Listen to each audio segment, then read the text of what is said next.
This camera is a beast and it's Fujifilm's flagship camera model.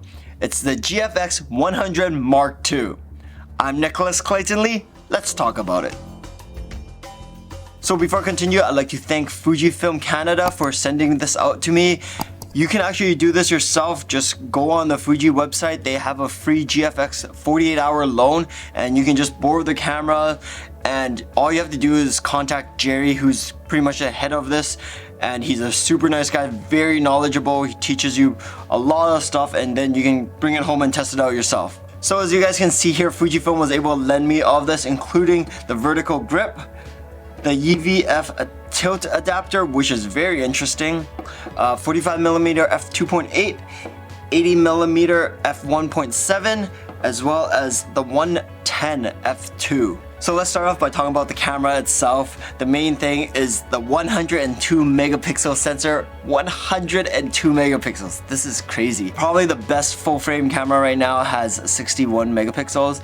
This is medium format. That's why the sensor itself is a bit bigger, but it's not the normal medium format. It's Fujifilm's medium format, so it is a bit smaller compared to medium format from, say, Hasselblad or Phase 1. Their medium formats tend to be bigger. Other features it has is an IBIS, which is an 8.0 stop image stabilization, so that would work really well with action photos as well as handheld videography. Speaking of action, this also can shoot at 8 frames per second in burst mode, so you're able to actually capture quite a bit with this. Honestly, for me, when I do street photography, 8 frames per second is probably the most I'd go, even with Fuji X-H2. Other things it also has is 14 plus a stop of dynamic range, so this also gives you a lot of flexibility when you're editing your footages or your photos. So when you're overblown or underexposed, you're able to retain a lot of information that in post you're just able to just drag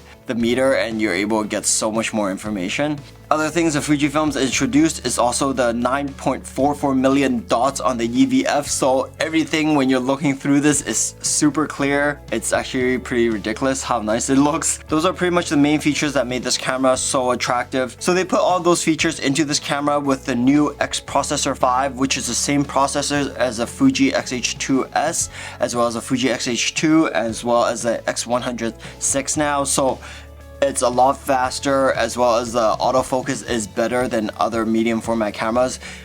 Out of all the medium format cameras, if you watch online, this seems to be the best and the fastest medium format camera for autofocus. It's still not able to keep up with, say, the Fuji X-H2S or other full frame cameras, but it's still pretty fast. So those are pretty much the main features of this camera. There are other things that are physically different, including the new screen on top, which is a bit tilted towards me at an angle instead of flat, so I don't always have to look like this just to look at the screen, whereas I can just kind of see it right here now. So something else now is you're able to remove this EVF, which is really nice because a lot of the time this is actually too big of a camera to put into camera bags. So you can just remove that now and just put this on the side, and you can actually still shoot with just like this if you don't want an EVF. And this also brings me into having this EVF tilt adapter, which is really interesting because you pretty much just put the original EVF on this and then just adapt it on this,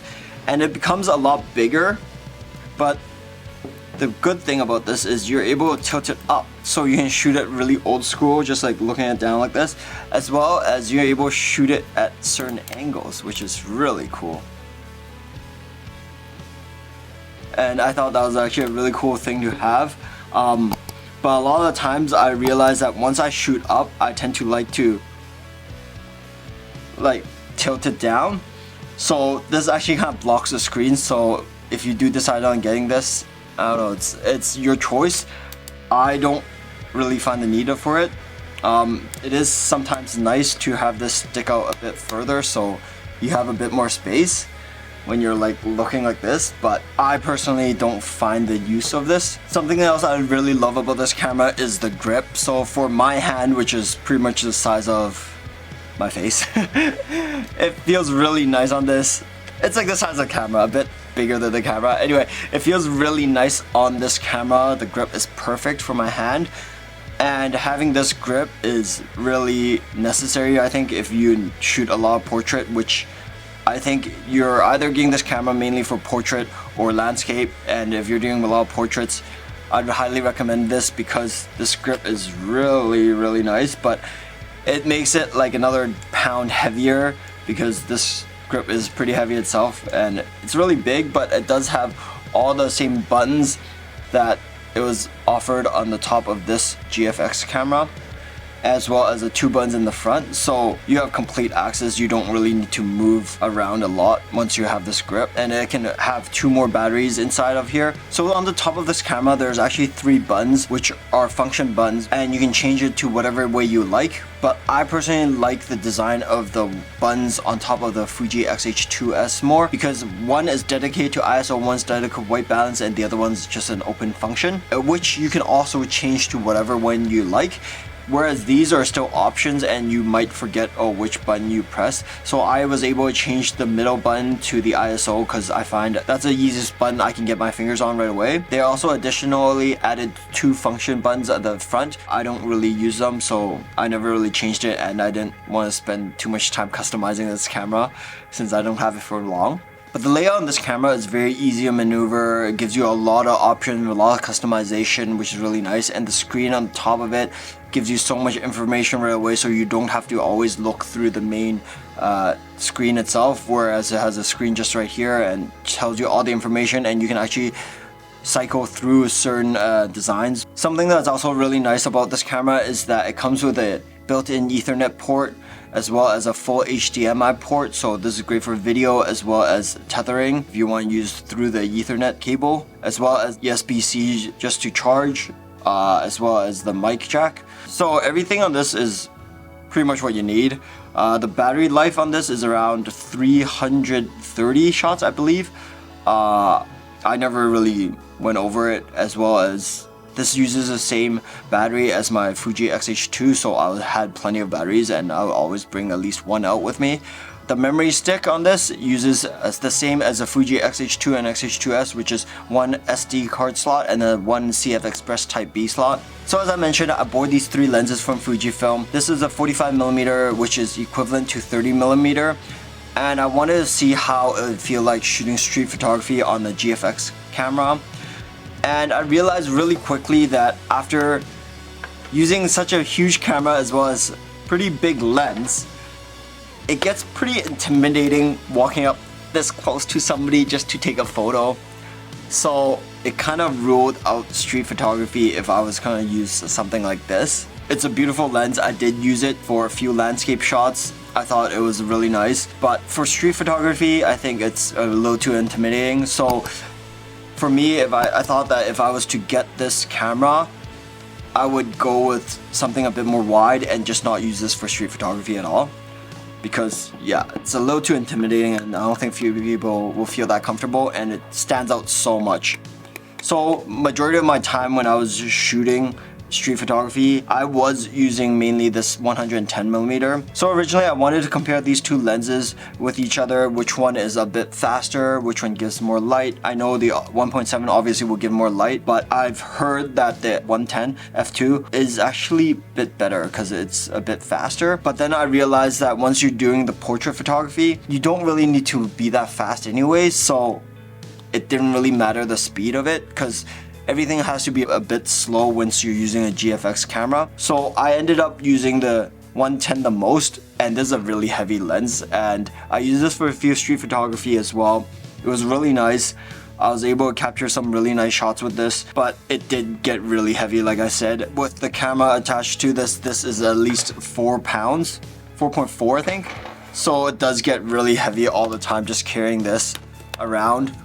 And I did get pretty tired, but the quality of the images is really nice. The fall off of the bokeh is really nice. The detail on each image is really good. Even when I'm not shooting wide open at like 7.1 and I'm able to zoom in to the CN Tower, it looked really nice. If I was to get a GFX camera, I would consider getting the 110 instead of the 80mm. I did try using the 80mm on a portrait shoot with my friend, but I didn't really like the face shape that he got out of it. It seemed a bit off to me, whereas when I used the 110 it felt a bit better. Maybe the way he tilted his head was a bit different, but it did feel better using the 110 over the 80mm. So the 80mm would be equivalent to 56mm in full frame camera, whereas this 110 is equivalent to 77mm. So I think 77mm is a bit better for portrait photography,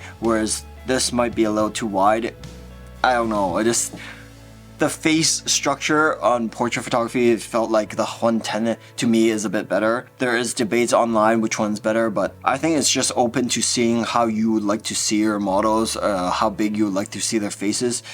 But regardless, all of these lenses is very sharp. This is such a good camera. The zoom in on the photos with taking these shots after taking them from so far is really nice. I was able to shoot a lot of CN Tower photos because that's pretty much what the most significant thing you can shoot in Toronto is, and just zooming in after that, you're able to see so much detail and you're able to retain so much detail even in post, especially when I shoot at night. And it makes me think that if I was more into landscape photography, I would definitely get this camera, as well as if I was doing a lot more portrait photography. This is the best, but I don't think I'm there yet. So my final thoughts on this camera is this is such a nice camera. The quality of images you get out of this is so nice, so beautiful. You can somewhat use this for street photography, but like I said, the autofocus is a bit slow depending on your street photography as well. It's really nice having this camera because it does slow you down. It slowed me down quite a bit trying to find a good image before I take the photo. It's really nice to have. I did think of this before getting this camera. I was like, okay, it might be some time to take a step back into photography and just like slow it down, trying to find a good image before I actually take the shot. It's really nice to have that, but sometimes you like to have something with better autofocus. I think the autofocus is still not there. I understand because you're sacrificing the focus for the quality of the image. So that's why it makes me wonder whether or not getting this camera is actually worth it. This camera cost $10,125 Canadian, which is around $7,400 US. That's actually quite a bit of money. That's not even including the lenses. So it makes me wonder whether or not it's actually worth investing in a camera like this. For me, I think the previous GFX100S is worth it because that one right now is selling for less than $6,000 Canadian. That's actually a really good price because you're already slowing things down. So for me, I'm gonna just get a camera like this just for landscape as well as portrait photography, I don't think I would spend the money to get this. I don't really have to care for the speed that much. I can just get an older version and I just take things a bit slower, and I think the images are still there. It's just the processing speed is a lot slower. Other than that, I don't really have much to complain about this camera other than the weight, which is expected. I think this is such a nice camera to have or to own if you want, but it's just I'm not at that level yet, so it's no point to get it for me, not yet at least. But I might be interested in getting the new GFX100II. That is a lot cheaper and I won't have to throw as much money down if I was to get it. So I'm gonna hopefully be looking into that. Maybe I can borrow from Fuji again to review it for you guys. Yeah, I think once you're stepping up into medium format cameras, this has given me a completely different experience compared to my APS-C cameras. I love this camera, but it's just a little bit out of my price range right now. So anyway, hope you guys enjoyed this video. Please let me know what you guys think of some of the photos as well as this camera itself. And if you're gonna get it, thanks, and I'll see you guys next time.